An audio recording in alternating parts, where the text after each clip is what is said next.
రాకాలోకంకి స్వాగతం. ఈ కంటెంట్ మీకు నచ్చినట్టయితే లైక్ చేయండి, మీ బంధుమిత్రులకి షేర్ చేయండి. ఇప్పటివరకు సబ్స్క్రైబ్ చేసుకోకపోతే సబ్స్క్రైబ్ బటన్ని నొక్కండి, అదేవిధంగా బెల్ ఐకాన్ని కూడా నొక్కండి.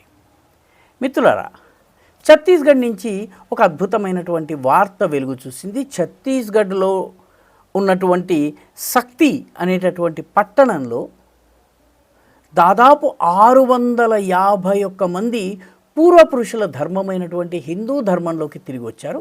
వీళ్ళు వివిధ కారణాల వల్ల క్రైస్తవ మతాన్ని స్వీకరించారు. కానీ ఆ ప్రాంతంలో విశ్వ హిందూ పరిషత్, బజరంగ్ దళ్ వంటి సంస్థలు చేసినటువంటి పని వల్ల, వీళ్లను పదే పదే కలవడం వల్ల 651 మంది హిందూ ధర్మంలోకి మళ్ళీ తిరిగి వచ్చారు. దీన్ని పునరాగమనము లేదా ఘర్ వాపసి అంటారు. అయితే ప్రత్యేకత ఏంటంటే, ఛత్తీస్గఢ్లో ఇటువంటి పునరాగమనాలన్నిటికీ కూడాను సారథ్యం వహిస్తున్నది ప్రబల్ ప్రతాప్ సింగ్ జుదేవ్ అనేటటువంటి జష్పూర్ నగర్కి చెందినటువంటి యువరాజు. జష్పూర్ నగర్కి చెందినటువంటి ఈ యువరాజు స్వతహాగా గిరిజనుడు. ఈయన తండ్రి కేంద్ర మంత్రిగా పనిచేశారు, అదేవిధంగా రాష్ట్రంలో మంత్రిగా పనిచేశారు, ఎమ్మెల్యేగా, ఎంపీగా పనిచేశారు. ఈయన తన జీవితమంతా కూడాను ఘర్వాపసీకి కేటాయించారు. వేరే మతం నుంచి హిందూ ధర్మంలోకి తిరిగి వచ్చేటటువంటి వాళ్ళ కాళ్లను కడిగి ఆ నీళ్లు తన నెత్తిన చల్లుకునేవారు. దిలీప్ సింగ్ జుదేవ్ ఏదైతే పద్ధతిని, ప్రక్రియను ప్రారంభించారో, ఆయన కుమారుడైనటువంటి ప్రబల్ ప్రతాప్ సింగ్ జుదేవ్ కూడాను దానినే కొనసాగిస్తున్నారు.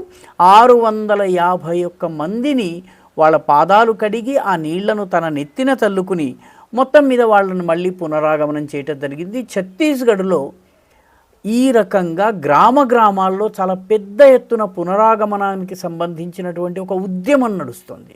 ముఖ్యంగా జష్పూర్ నగర్, దాని చుట్టుపక్కల ప్రాంతము, బస్తర్, ఈ ప్రాంతాల్లో వివిధ కారణాల వల్ల మతం మారినటువంటి వాళ్ళందరినీ మళ్ళీ తిరిగి తీసుకుని రావడంలో విశ్వ హిందూ పరిషత్, బజరంగ్ దళ్, హిందూ ధర్మ జాగరణ విభాగ్, ఇది ఆర్ఎస్ఎస్లోని అంతర్భాగం, ఇవి చేస్తున్నటువంటి కృషి అమేయమైనటువంటివి. దానికి ఈ ప్రబల్ ప్రతాప్ సింగ్ జుదేవ్ స్వయంగా హాజరు కావడమే కాకుండా తాను స్వయంగా వీళ్ళందరినీ పూర్వపురుషుల మతంలోకి మళ్ళీ ఆహ్వానించడం జరుగుతుంది. రాజుగారు, రాకుమారుడు స్వయంగా దీనిలో పాల్గొనడంతో ప్రజల్లో కూడాను దీని పట్ల ఎనలేని ఉత్సాహం ఉంటుంది. చాలామంది వివిధ కారణాల వల్ల వెళ్తున్న వాళ్ళు కూడాను రాజు పట్ల ఉన్న గౌరవం కారణంగా ఆయన పిలుపునివ్వగానే తిరిగి వస్తున్నారు. ఈ రకంగా ఈ కార్యక్రమానికి సాధ్వి ప్రజ్ఞాసింగ్ ఠాకూర్, మాజీ ఎంపీ, ఆమె మాలెగాంవ్ పేలుళ్ల కేసులో అనేక సంవత్సరాలు జైల్లో యమయాతనలు అనుభవించింది. హిందుత్వం కోసం బాగా పోరాడుతున్నటువంటి నాయకురాలు ఆమెతో సహా అనేక మంది ధార్మిక నేతలు, సాధువులు, సన్యాసులు, పీఠాధిపతులు కూడా ఈ కార్యక్రమానికి హాజరయ్యారు. 651 మంది వచ్చారు. అంటే కేవలం ఈ రకంగా రావడమే కాదు, పలుచోట్ల మతం మార్చేటటువంటి ప్రయత్నాల్ని కూడాను హిందూ సమాజం చాలా గట్టిగా అడ్డుకుంటోంది. ఉదాహరణకి ఉత్తరప్రదేశ్లోని ఫతేపూర్ ప్రాంతంలో ఓ 47 సంవత్సరాల వ్యక్తి, ఇతను మతం మార్చడంలో సిద్ధాస్తుడు. అనేక సార్లు మతం మార్చడం చేశాడు, చాలామందిని మతం మార్చారు. ఎవరైనా అడ్డుకునే ప్రయత్నం చేయగానే SC ST అట్రాసిటీస్ కేసు పెట్టి వాళ్ళని హింసించడం, ఇటువంటివి చేస్తుంటారు. ఇతని పైన ఫతేపూర్లో, ఇతని పేరు శివబదన్, తన పేరు హిందూ పేరే ఉంటుంది. కానీ మన తెలుగు రాష్ట్రాల్లో ఏ రకంగానైతే రహస్య క్రిస్టియన్లు ఉంటారో, ఆచరణలో క్రైస్తవులు కానీ ప్రభుత్వ లెక్కల్లో హిందువులుగా ఉంటారు, ఈ శివబదన్ కూడా అలాంటి వాడే.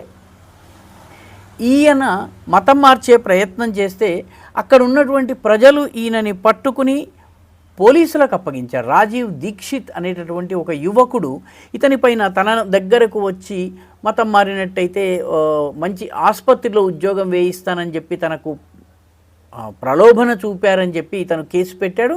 ఇప్పుడు అతనిపైన కేసు పెట్టేందుకు శివబదన్ ప్రయత్నం చేసినప్పటికీ కూడాను పోలీసులు మొట్టమొదట వచ్చినటువంటి కేసు దానిని విచారించిన తరువాత ఇతనిపైన గతంలో కూడాను మత మార్పిడికి సంబంధించిన 2 కేసులు ఉన్నాయని గుర్తించి అసలు మొత్తం అంతా కూడాను దర్యాప్తుకు ఆదేశించారు. ప్రస్తుతం అతను జైల్లో ఉన్నాడు.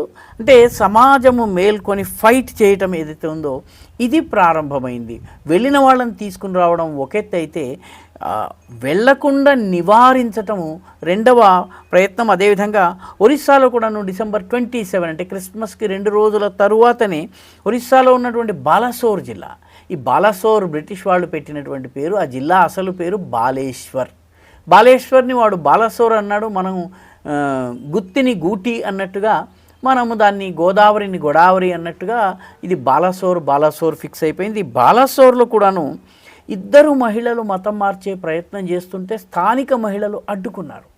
ఈ రకంగా దేశవ్యాప్తంగా వస్తున్నటువంటి ధార్మిక జాగరణ వల్ల, ప్రజల్లో వస్తున్నటువంటి చైతన్యం వల్ల దేశవ్యాప్తంగా పునరాగమనం జరుగుతోంది. తెలుగు రాష్ట్రాల్లో కూడాను, 2 రాష్ట్రాల్లో కనీసము ప్రతి సంవత్సరము 20,000కు పైబడి మళ్ళీ పూర్వపురుషుల మతంలోకి రావడం జరుగుతోంది. ఈ రకంగా ఆ పూర్వపురుషుల మతమైనటువంటి హిందూ ధర్మంలోకి వస్తున్నటువంటి వాళ్ళు ఏ ఏ కారణాల వల్ల బయటకు వెళ్ళాము, ఎటువంటి ప్రలోభంలో వెళ్ళామన్నది వాళ్ళు వివరిస్తున్నారు. మొత్తం మీద ఘర్ వాపసి ఇప్పుడు ఒక మహోద్యమంగా జరుగుతోంది. ఛత్తీస్గఢ్లో ఏ రకంగానైతే ప్రబల్ ప్రతాప్ సింగ్ జుదేవ్ ముందుండి స్వయంగా ఆయన హిందూ ధర్మంలోకి పునరాగమనం చేస్తున్నటువంటి వాళ్ళు, ఘర్వాప్సీ చేస్తున్నటువంటి వాళ్ళను ఆహ్వానిస్తూ ఉన్నారో, అటువంటి ఐకాన్స్, సమాజ నాయకులు మన దగ్గర కూడా ముందుకు వచ్చి పనిచేయవలసినటువంటి అవసరం ఉంది. సాధువులు, మహాత్ములు కూడా ఈ రకంగా ముందు నిలిచి కనుక రీకన్వర్షన్ పనిని కనుక చేసినట్లయితే సమాజంలో చాలా పెద్ద ఎత్తున వీలైనంత త్వరలో మార్పు వస్తుంది. ఈ వీడియో మీకు నచ్చినట్టయితే లైక్ చేయండి, షేర్ చేయండి, ఈ ఛానల్కు సబ్స్క్రైబ్ చేయండి. మీ అభిప్రాయాన్ని కమెంట్ల రూపంలో తప్పనిసరిగా పంపించండి.